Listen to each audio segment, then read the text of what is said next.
கோவிலை சுற்றிலும் 732 மீட்டர் நீளமும் 14 அடி அகலமும் கொண்ட செவ்வக வடிவ சுவர்கள் கட்டப்பட்டுள்ளன.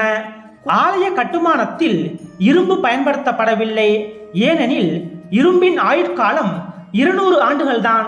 ஆனால் நமது ராமர் கோவில் 1000 ஆண்டுகளையும் கடந்து நிற்குமாறு நமது பாரம்பரிய கட்டுமான முறையை கையாண்டு கட்டப்பட்டிருக்கிறது.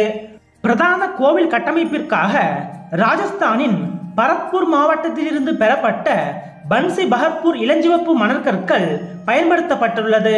அதோடு அஸ்திவாரங்களில் கிரானைட் கற்கள் பயன்படுத்தப்பட்டுள்ளன. கிரானைட்டின் பயன்பாடு ஆலயத்தின் ஒட்டுமொத்த ஆயுளுக்கும் வலிமை கூட்டுகிறது.